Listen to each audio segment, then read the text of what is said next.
जय हिंद दोस्तों। स्वागत है आपका हमारे ई पाठशाला सेंटर यूट्यूब चैनल में। अभी हम छत्तीसगढ़ पंचायती राज अधिनियम पढ़ रहे हैं जो ईडीओ के लिए आवश्यक है। यहाँ से 30 नंबर के क्वेश्चन आपको पूछे जाने हैं। तो इससे पहले हमने कम से कम 7-8 वीडियो अपलोड कर दिए हैं।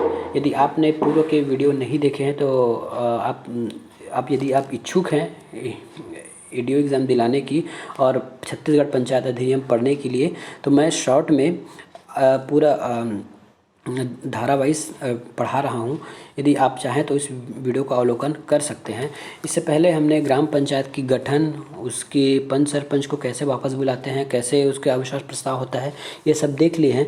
आज का हमारा टॉपिक रहेगा धारा 22 जनपद पंचायत की संरचना। पहले ग्राम पंचायत देखे थे, अब जनपद पंचायत देख रहे हैं। जनपद के बाद हम लोग देखेंगे जिला पंचायत। तो आज का विषय है हमारा जनपद पंचायतों की संरचना। चलिए ये समझते हैं। तो जनपद पंचायत किन किन लोगों से मिलकर बनेगा। संरचना का मतलब होता है कि वहाँ वो किन किन लोगों से मिलकर बनेगा, ये आपको शाब्दिक अर्थ पता होना चाहिए। संरचना का मतलब है जनपद पंचायत किन किन लोगों से मिलकर बनेगा। तो देखते हैं।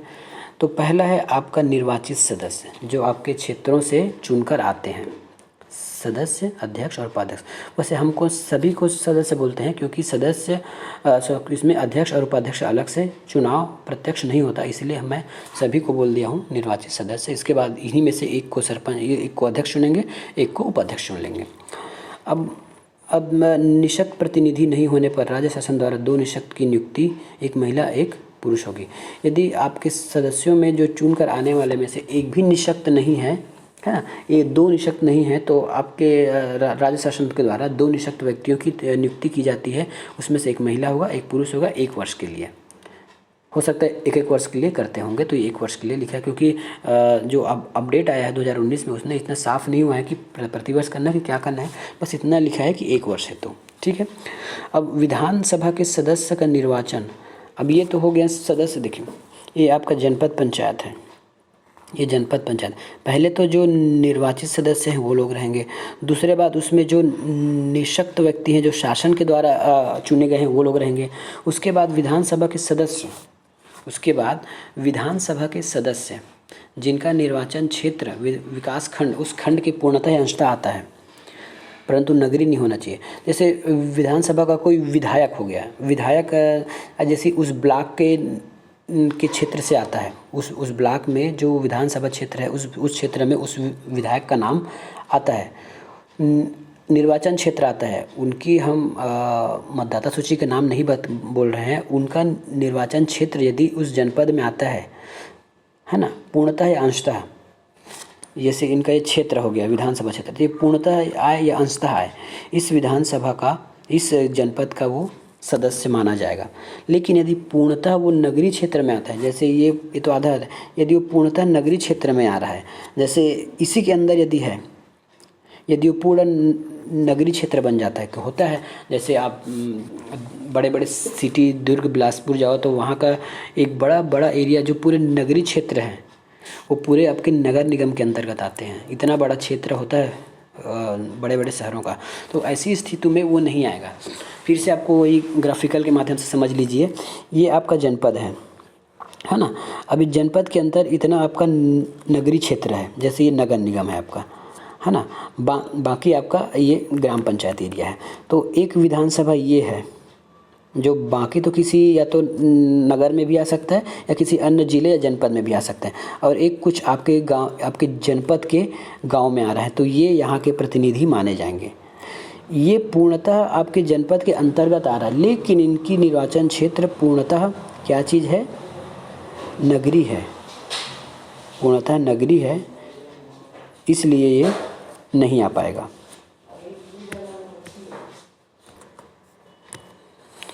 ये जो नगरीय क्षेत्र है, भले ही आपके जनपद में पूरे आ रहे हैं, लेकिन ये पूरे नगरीय क्षेत्र में, इसलिए इनका जो विधानसभा का सदस्य होगा या विधायक होगा वो यहाँ का सदस्य नहीं कहलाएगा। ये यही कहना चाहता है।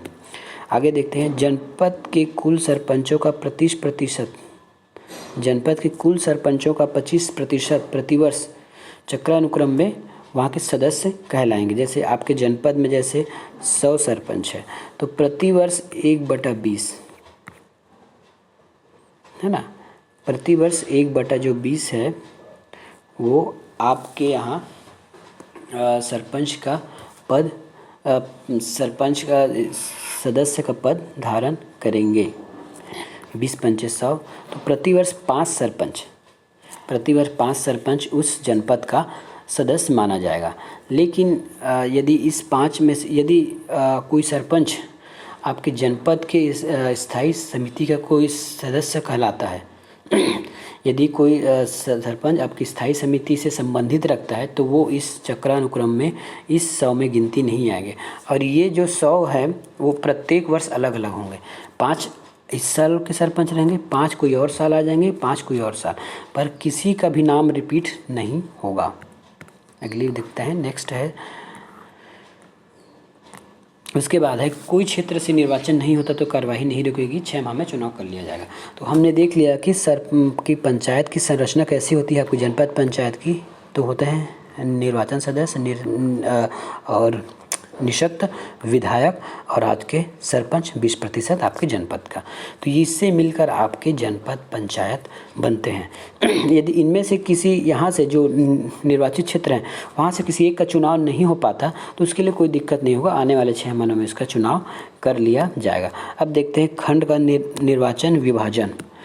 खंड का निर्वाचन क्षेत्रों का विभाजन क्यों आपकी एक जनपद को कितने निर्वाचन क्षेत्रों में कितने सीटों में बांटा जा सकता है, तो 10 से 25 ये क्वेश्चन आता है। 10 से 25 निर्वाचन क्षेत्र में बांटा जा सकता है और प्रति क्षेत्र की जनसंख्या रहेगी आपका मिनिमम 5000 प्रति क्षेत्र की जनसंख्या रखनी है। अब इस क्षेत्रों को आपको ST SC के लिए, जैसे ये 10 से 20 है ना, ये 10 से आप 25 सीट दे रहे हैं तो किस सीट को SC देंगे, किसको ST देंगे, किसको जनरल आएगा, कौन महिला आएगा, कौन क्या आएगा, इस सब का आरक्षण होता है उस जनपद में उस जनपद का कुल जनसंख्या और निवासरत, जैसे OBC कितना प्रतिशत वहाँ अपनी भागीदारी रखते हैं जनसंख्या के रूप में, ST कितना रखता है, SC कितना रखता है। OBC के लिए नहीं लगता, OBC की ज़रूरत नहीं पड़ती। OBC को तो अगर 50% आरक्षण नहीं मिल पाता है ST SC मिला के तब उसको 25% दिया जाता है। तो ये मैंने आपको आरक्षण वाले चैप्टर में अच्छे से बताया है, वो आप देख लीजिएगा। कुल आरक्षण का आधा सीट आपको महिला के लिए देना होगा। ये हो गया। नेक्स्ट आते हैं जनपद पंचायत अध्यक्ष उपाध्यक्ष। जनपद पंचायत के अध्यक्ष उपाध्यक्ष का चुनाव का निर्वाचन। सदस्यों के निर्वाचन के बाद एक सम्मेलन बुलाया जाता है। सदस्यों के निर्वाचन के बाद एक सम्मेलन बुलाया जाता है। जैसे पूरे सदस्य चुन गए तो इसकी एक सम्मेलन बुलाया जाएगा, है ना, उसकी एक सम्मेलन बुलाया जाएगा। अब इसके सम्मेलन कौन बुलाता है, तो आपका कलेक्टर बुलाएगा। इसकी सम्मेलन आपका कलेक्टर बुलाएगा। अध्यक्ष हेतु आरक्षण वही होगा जो जिले के लिए। अब देखिए हमने यहाँ पे जो विभाजन देखा था 10 से 25, ये हमने यहाँ भी आरक्षण किया था, तो ये आपके सदस्यों के लिए आरक्षण था, ये आपके सदस्यों के लिए आरक्षण था। लेकिन हमें अध्यक्ष के लिए भी आरक्षण निकालना है। तो अध्यक्ष के लिए आरक्षण कैसे निकालते हैं, आपके ज़िले में जितनी जनसंख्या है और कुल जनसंख्या और उस ज़िले के कितने लोग ST SC हैं, कितना प्रतिशत SC है, कितना प्रतिशत SC है, इस प्रकार आपके ज़िले में उसका वो निकलता है। जैसे आपके ज़िले में 5 जनपद हैं तो आपके पास 5 सीट हुए अध्यक्ष के, तो इस प्रकार देखा जाएगा कि आपके ज़िले में कितना प्रतिशत SC है, कितना ST है। इस प्रकार इस 5 सीट को SC ST के भागों में डिवाइड कर दिया जाएगा। देखते हैं नेक्स्ट, देखते हैं निर्वाचन। इसके बाद है आरक्षण हो गया। अब आरक्षण में ST SC से निकाल दिया ना, तो 50% आपको महिला के लिए भी आरक्षित रखना होगा। 50% आपको महिला के लिए आरक्षित रखना होगा। ये तो हो गया आपका अध्यक्ष का चुनाव और आरक्षण। अब उपाध्यक्ष के लिए आरक्षण नहीं होता, लेकिन यदि आपका अध्यक्ष सामान्य क्षेत्र से सामान्य वर्ग से चुनकर आ चुका है, मतलब आपके सीट में सामान्य सीट मिला है आपके अध्यक्ष को, तो आप उपाध्यक्ष किसी आरक्षित सीट से ही होना चाहिए, चाहे वो OBC हो, ST हो या SC हो। ये हो, तो ये हो गया। अब देखते हैं इनका चुनाव कैसे होता है। तो सभी सदस्य मिलकर एक का हम यहाँ चुनाव नहीं बोलेंगे, हम यहाँ निर्वाचन बोलेंगे। यहाँ चुना नहीं जाता, निर्वाचन होता है, दोनों में अंतर है। ये सभी सदस्य सर्वसम्मत होकर एक को नहीं चुनते, उस अध्यक्ष पद के लिए भी चुनाव कराया जाता है। यदि एक से अधिक सदस्य उस कैटेगरी में आते हैं तो वो लोग चुनाव के लिए खड़े हो सकते हैं कि हमको अध्यक्ष बनाया जाए। तो इस प्रकार इसको निर्वाचन बोलना ज़्यादा उचित होगा। उसी प्रकार उपाध्यक्ष के लिए भी एक से अधिक लोग यदि पात्र हैं तो वो लोग सदस्य जैसे निर्वाचन में अपना खड़े होते हैं उसी तरह खड़े होते हैं, लेकिन ये सब कार्य महज 1-2 घंटों में कंप्लीट हो जाता है। वहाँ एक पीठासीन अधिकारी रहेगा, वो लोग नामांकन कराएंगे, सब कराएंगे और जितने सदस्य चुन कराएंगे वही लोग इनका चुनाव में भाग लेते हैं। इस प्रकार इसकी ज़्यादा से ज़्यादा एक दिन आधे दिन के समय अवधि में ये सब चीज़ चुनाव कर लिया जाता है। देखते हैं नेक्स्ट में क्या लिखा है। 26 नामों का प्रकाशन, जैसे वहाँ किए थे, आपके नामों का प्रकाशन करना पड़ेगा कि कौन सदस्य है, कौन उपाध्यक्ष है। और अध्यक्ष उपाध्यक्ष जैसे चुन कर आते हैं ना, तो पीठासीन अधिकारी उनको एक सर्टिफिकेट देता है, ये आप याद रखिएगा। बाकी सबको सर्टिफिकेट मिलेगा। जैसे अगर चुनाव होता है पंचों का, सरपंचों का, तो उनको भी ये सर्टिफिकेट मिलता है।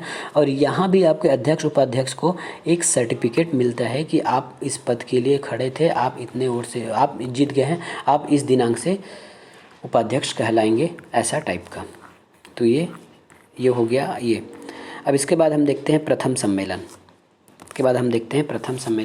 नामों के प्रकाशन की तारीख से 30 दिन के भीतर सीओ जनपद पंचायत बुलाएगा प्रथम सम्मेलन। जैसे वहाँ ग्राम पंचायत की स्थिति में सचिव बुलाता था, वैसे यहाँ जनपद पंचायत के लिए आपका सीओ मुख्य कार्यपालन अधिकारी जनपद पंचायत बुलाएगा। और वो प्रथम सम्मेलन से 5 साल के लिए वो माना जाएगा। जनपद के भी यदि वो मतदाता कब नहीं होगा, यहाँ पे जैसे ये बात आगे आनी चाहिए, मैंने यहाँ लिख दिया है 5 साल के लिए तो होगा, लेकिन इसकी एक कंडीशन है।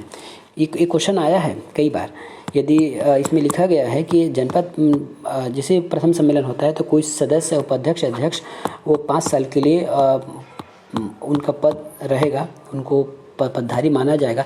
लेकिन जनपद के भीतर मतदाता अगर नहीं रहे, यदि वो किसी और जनपद के गांव में बसने चले जाते हैं, याद रखिएगा, बसने का मतलब ये है कि आजकल सभी के पास अलग अलग घर होते हैं, है ना। किसी का रायपुर में है, किसी का बिलासपुर में है, सब है, लेकिन उनकी मतदाता सूची उसकी सीमित गांव में ही होती है। कोई लोग रायपुर के भी होते हैं, जैसे बहुत लोग हैं जो सदस्य होंगे रायपुर बिलासपुर में घर रहते हैं, और जबकि उनका नामांकन होता है गांव में, मतदाता सूची गांव में होती है।